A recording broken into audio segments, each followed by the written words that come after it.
every agent watching this, if you ever want a chance at retirement, you got to become your own best client. You got to be buying property, man. You got to be buying investment properties. I hear all the time that we're in a challenging market, yet I continually find people to have on the show who are thriving despite that and who have thrived in other markets that have been challenging also, right? So I today am really excited to bring back on the show a repeat guest. You know, if you have fun with someone the first time, you may as well have them back, keep the relationship going. Welcome, Michael Hellickson, CEO, founder of Club Wealth. At one point, Michael, you were the number one agent on the planet Earth. It's a pretty big designation. But what interested me the most about that stat, because there's been 100 years of real estate, so there's probably 80 agents who have been number one in the world at some point. Mm-hmm. But you were number one for a period of time when the market was more challenging than I think it's ever been. And that intrigued me because I know that a lot of what made you successful then is the same as what's making people successful now. And so I wanted to have you back on the show to talk a little bit about that, but also what you're seeing in the market. I mean, you're coaching some of the top agents and salespeople in the country and in the world right now. And I want to hear from you of what's working for them and what's not working, what's holding others back. So Michael, thanks again for joining us. Welcome to the show. Well, Matt, thanks for having me on, man.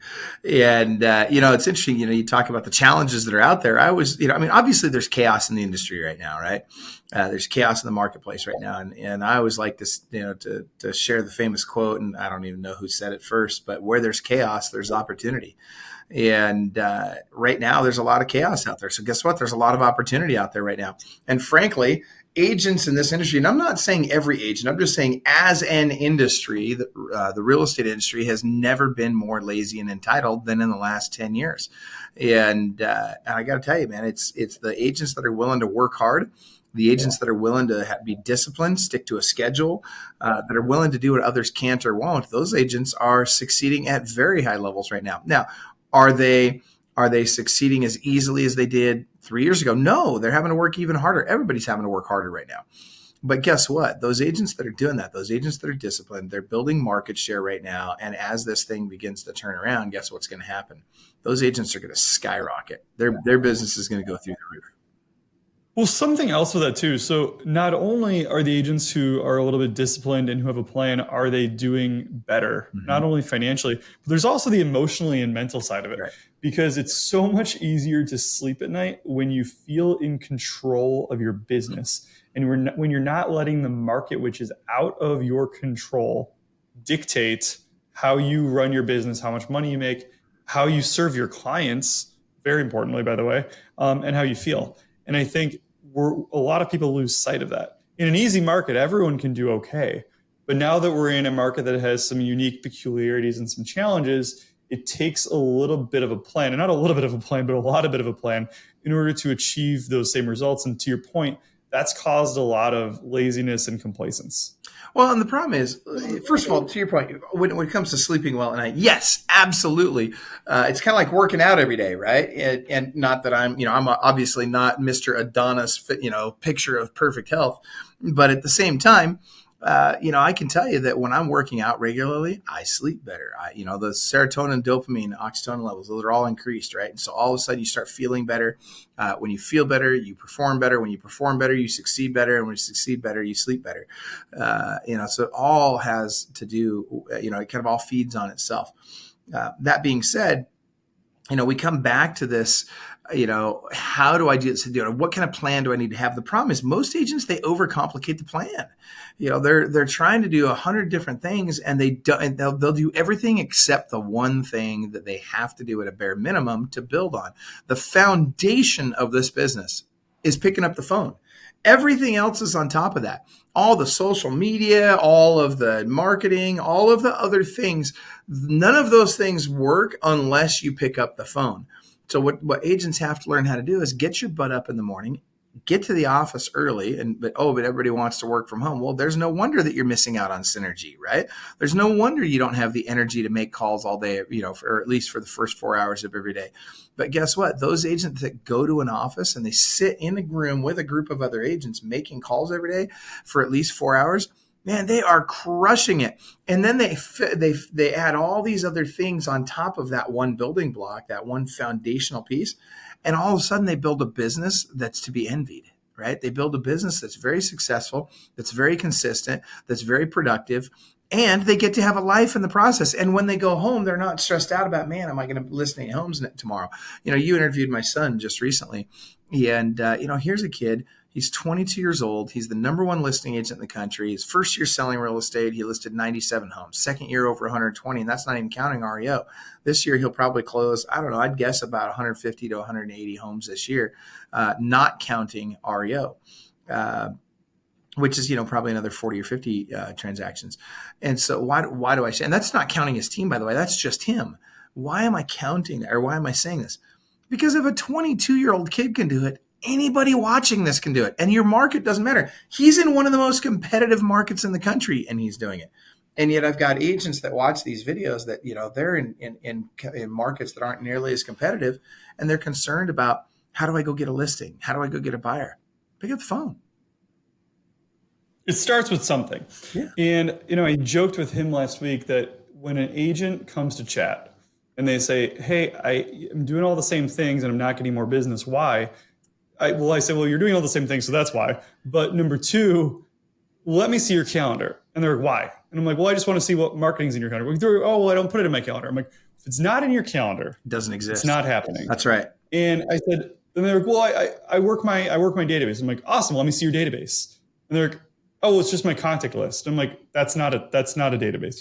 Your cell phone contacts in your iPhone are not a database because you have no order to it. It's chaos. And you can't predict anything out of chaos. You can get lucky every now and then.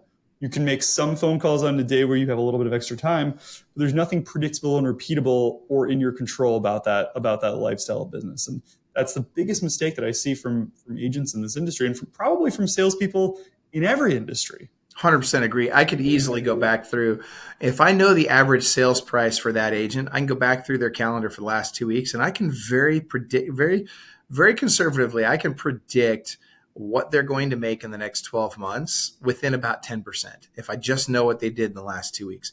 Because the reality is, whatever and everybody watching this, you guys know I'm right about this, right? Like, you don't want to admit it, none of us want to admit it, but we know this is the case, right?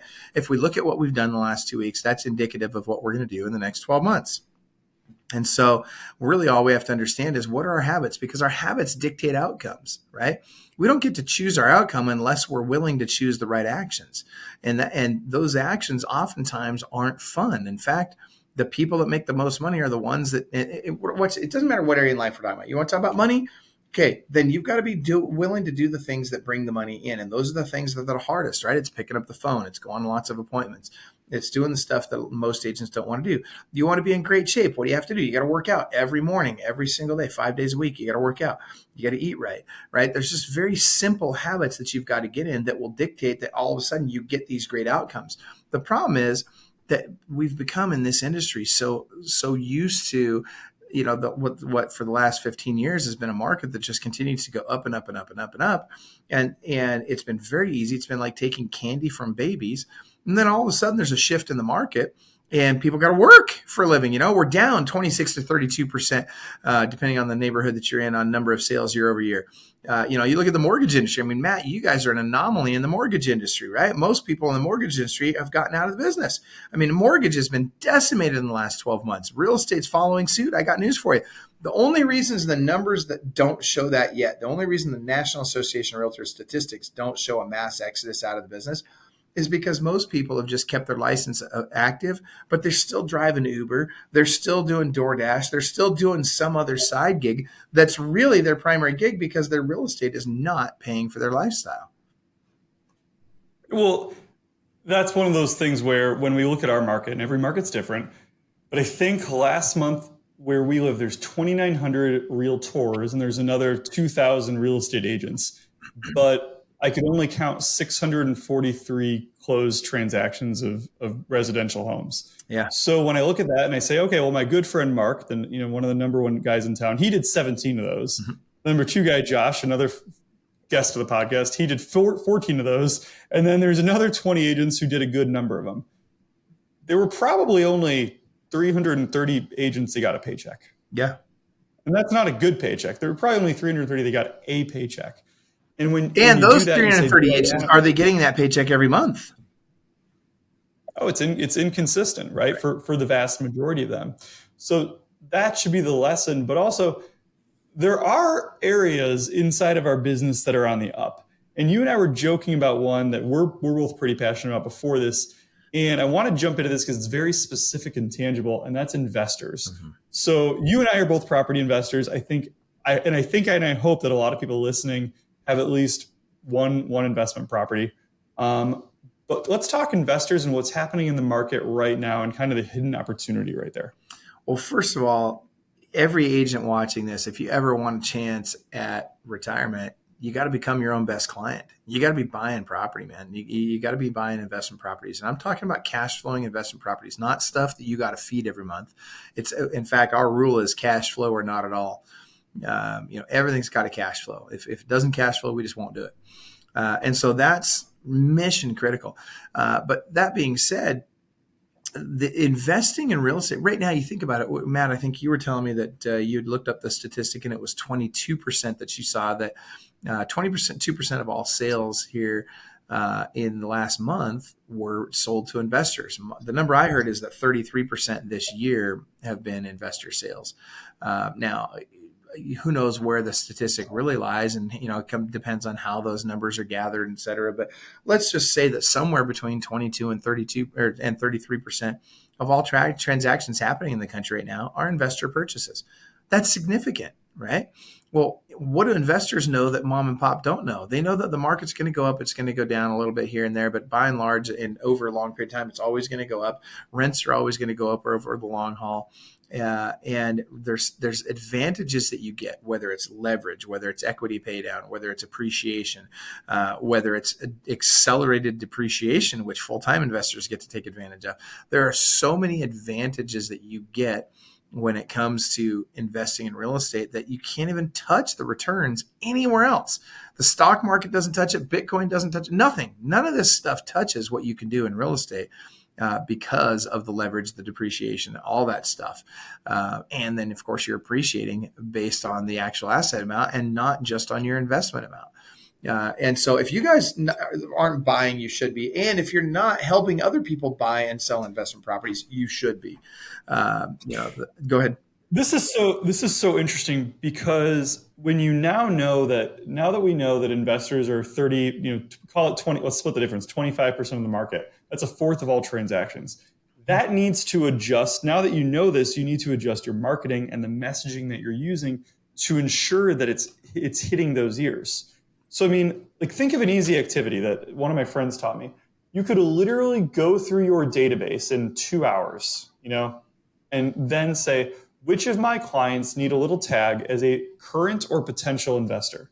Your potential investors are people that you believe to have the money. Maybe you sold them a home 10 years ago and they have $1 million in equity. Maybe they have $200,000 in equity. That person could be a potential investor. But if all of the marketing that you're sending to them are recipe cards and links to sell their house or buy a house, you're missing out, right? You could educate them on what they could do. And hopefully you're the expert because maybe, like we said, you have your own investment properties. But talk about that stuff. Let's talk about the young people in your life who are renting, who can afford a house, and they could basically rent from themselves, buy the house and rent the other rooms to their friends. I mean, they can start somewhere, but you need to change your messaging around to be more than the generic, hey, I'm still a realtor. Call me if you ever need to buy or sell a house. That's what most of you are doing when we know that that's not hitting at least a quarter of the market. Oh, absolutely. Club Wealth didn't start out as a coaching company for real estate agents. Club Wealth started out as when I was selling real estate, we created Club Wealth to teach our clients how to invest in real estate. So what we do is we take somebody that would normally buy a house every 10 to 14 years and we turn them into somebody that would buy a house every year or one or two houses, maybe even 3 or 4 houses a year.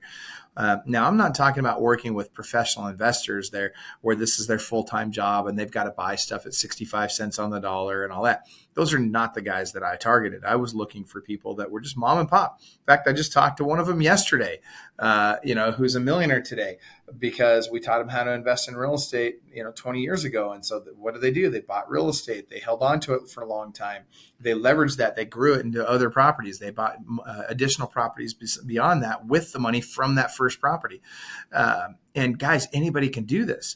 But the reality is if you'll start going into your database and start teaching your people how to do this, you'll develop clients for life because guess what? You're teaching them something nobody else can or will, right? And so now they become very, very loyal because you're changing their financial future for their family forever. Well, and let's think about too, like there's basic laws of math. And there was a survey that I just read on Inman the other day that said that 9 in 10 consumers in the US believe that now is a bad time to buy a house. All right, so let's just Perfect. unpack that for a second, right? 9 in 10. So I'd like to buck that trend because I bought a house 2 months ago and I thought it was a great time to buy.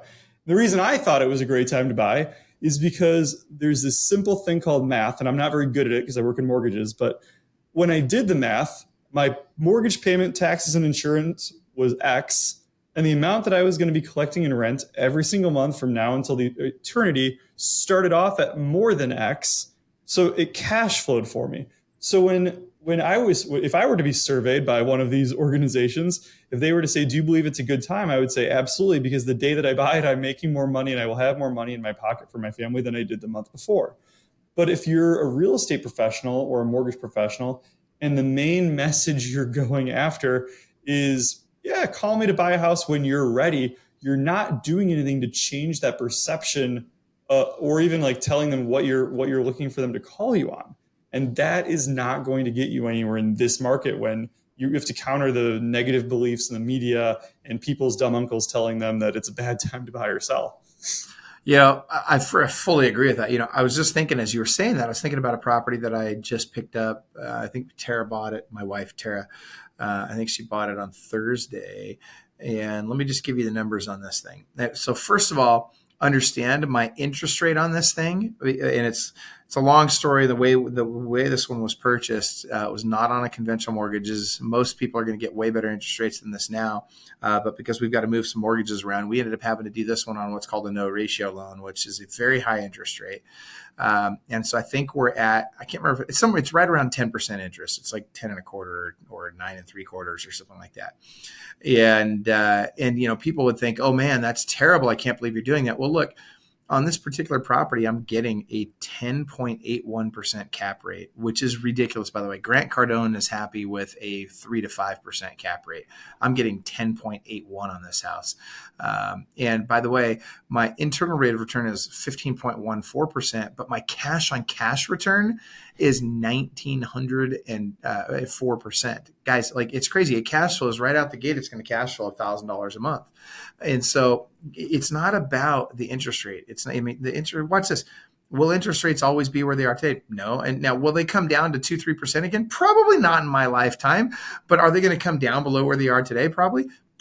And oh, by the way, will I be able to refinance this thing with better financing down the road because I can show 12 months history? I can use rent. I can use actual rent instead of rent comps. There's all kinds of things that play into my favor. And so I'm going to be able to save just in interest rate. I'll probably be able to save easily a couple $100 a month here within 12 months. And oh, by the way, rents are going up. It's appreciating. I get the accelerated depreciation. By the way, I'm saving on this particular house $155,000 on my taxes this year. And my down payment was less than $100,000. I mean, come on, like tell me where I'm losing on this thing.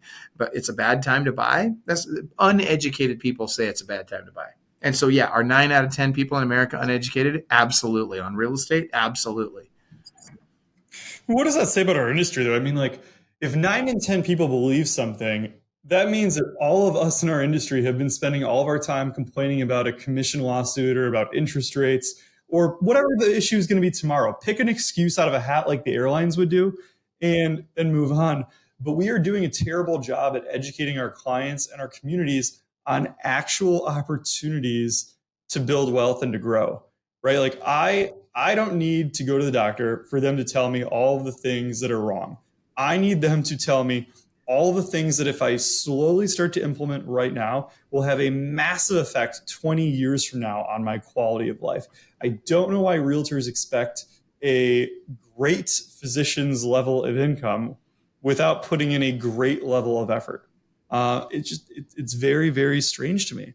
So I liked when you talked, the first sentence you said it before we got into investment properties was that realtors need to be their own best Yeah. clients. And I think part of that is really interesting because, yeah, like we should buy investment properties, we should be financially stable.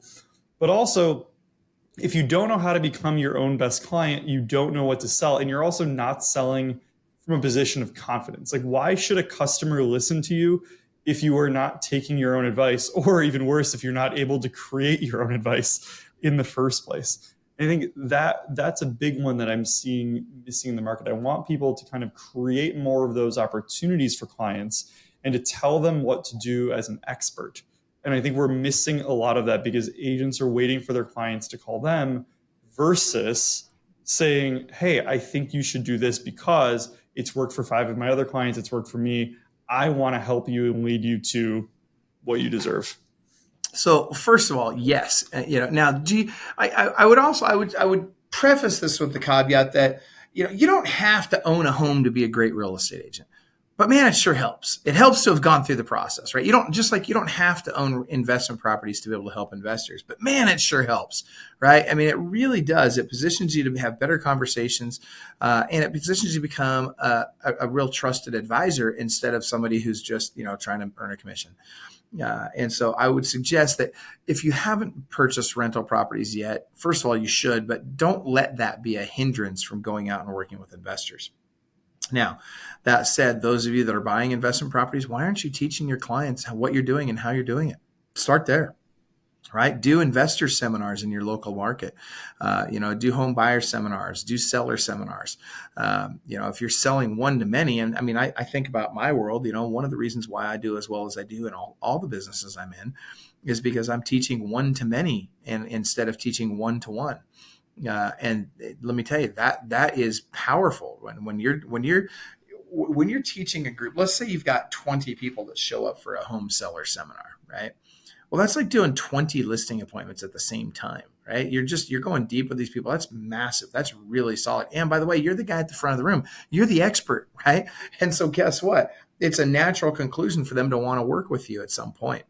So yeah, at the end of the day, guys, what you need to do though is you need to make sure that you're buying one house per year per tier you're in. So I'm going to give you 7 tiers really quick. Everybody write this down. Tier 1 is everybody that closes 0 to 25 transactions per year. Tier 2 is 25 to 75. Tier 3 is 75 to 150. Tier 4 is 150 to 250. Tier 5 is 250 to 500. Tier 6 is 500 to 1,000. And Tier 7 is 1,000 units per year and more. So whatever your tier you're in, that's how many houses you should be buying at a minimum each and every year. So if I'm in tier 1, I'm buying one house a year. If I'm in tier 2, I'm buying 2 houses a year. And it's really simple math. And if you guys will just follow that, and is it going to be easy? No, probably not. But there's lots of ways to buy houses. And there's certainly ways you can buy houses with no money down. You can certainly do subject to transactions. There's all kinds of other ways. But even if you're not doing creative ways, I'm not very creative in the way that I buy. I buy good houses in good neighborhoods. I don't buy garbage in the ghetto. And I buy stuff in places where I would want to live, in a pinch, right? Like if I wouldn't live there in a pinch, I wouldn't buy it. And I buy close to transit. I usually buy 4 bedrooms plus, 2 bathrooms plus. And I don't buy anything older than 1979. And guys, those deals, they're out there, right? And you always buy on the 1% rule. Very simple, right? If I buy it for 500,000, it's got to rent out for at least 5,000 a month. I always have 20% equity in my property, whether that's because I put 20% down or because I bought it at a good price and, maybe I got a 10% discount on it. And, but at the end of the day, I'm making sure that I've got 20% equity and I've got 25% arbitrage, meaning the difference between my principal, interest, tax, and insurance payment and my rent is going to always be at least 25%. Follow those rules, and guess what? You'll have great success. You'll be in very stable position, and you won't need to worry about if the market's going up or down, or if the interest rates change dramatically, or if, whatever. You won't need to worry about those things because you'll have cash flow and because you'll have stability. And I think from another perspective, you'll have a story. Like every single time you buy one of those, you need to do kind of like a like a decompression afterwards of like, okay, what just happened? What were the details of this transaction? What did I buy it for? What was the arbitrage? What was this? What was that? And what does this look like? Write down that story, and that becomes your marketing and the messaging that you can now make your calls to your clients and let them know, like, hey, I just did this for a client, happened to be myself. Let's do this for you next month. If I find you a property, Michael, will you purchase it if the numbers are the same? Absolutely. The answer is yes, Always. right? Yeah. And especially if you've isolated in your database the people that you know can afford that anyways, it becomes a double win. We started this podcast with you saying that people need to get on the phone as soon as they get to the office, make their calls, make their calls, make their calls. We both know that the reason they're not making their calls is because they don't know what to say or that they just don't put it in their calendar. But for the I don't know what to say, this becomes the topic of conversation. Give them an opportunity. When most of your colleagues are making their phone calls, they are just calling to say hi. They're calling to be a time waster, or they're hanging up and not leaving a voicemail, and it's a complete waste. But if you have something good to say, if you write down your message of the week, a success story of the week, a specific opportunity that you have hand curated for that client or a group of clients like them, you'll be more confident, but you'll also be creating value in your community. And I absolutely love that. So Michael, I want to end here. I want you to tell us, what are you seeing like right now in the market is like, other than having a calendar, is the number one thing that agents should be doing if they're not already doing it? Well, having a calendar is clearly important, but picking up the phones. It's 8 o'clock in the morning till noon every day. You should do nothing but make calls. And whether that's lead generation, lead follow-up, or sphere of influence calls. Those are really the three types of calls you should be making from 8 o'clock till noon. There should be no email. There should be no text message. There should be no Facebook or social media of any kind. There should be no, I'm watching a training video at the same time or anything like that. No, it's you're making those calls from 8 o'clock till noon. And here's the deal. The people that are willing to swallow that pill and do it, guess what? You're going to have crazy success. The people that aren't, you're going to go broke. But here's the thing. For those of you mentioned, Matt, people are worried about what to say. I'm going to give you two scripts. Okay. So first of all, the perfect structure of a call. I'm going to call them up and I'm going to use Brote and Ford. Brote is building relationships on trust. I'm going to do that through the Ford technique, right? So family, occupation, recreation, dreams. I'm going to ask them open-ended questions about their family, their occupation, their recreation, and dreams. Now, I don't even bring up real estate until they do. They will. They always do. They know you're in the real estate business. You don't have to cram it down their throat. When they bring it up, then you can go deep on real estate. You can verbally vomit real estate all over them if you want to, but you've got to make sure they bring it up first. Now, if for some reason you just can't find a way to even have that conversation with people, right? And by the way, at the end of that conversation, the worst thing you can say is some crazy thing like, oh, by the way, if you were thinking of buying or selling a home or had a friend or family member who was, do you have a realtor you'd refer them to? I don't care how great your cheesy Irish accent is. That is the worst, most self-serving script on planet Earth. And what they now just discovered is the only reason you actually called them was not because you care about them. It's because you care about you and because you want something from them. So don't do that. Please don't do that. Now, that being said, if for some reason you can't find a way to say and do the things I just described, then here's the script you need to memorize. Very simple. Okay. Write this down. Would you like fries with that? That's all I got to memorize. You memorize that, you'll be good to go.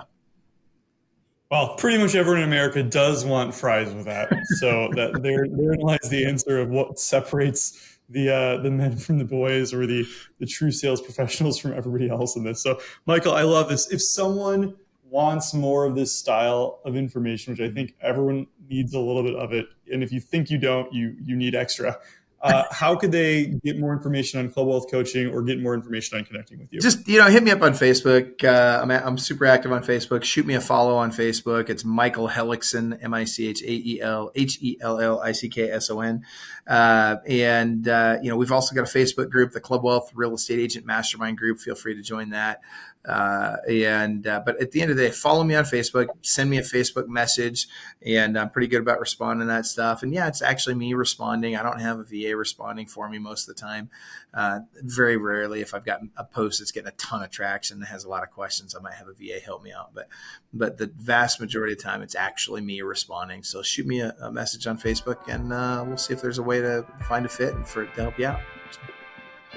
Awesome, Michael. Thanks for your time today. You bet. Thank you.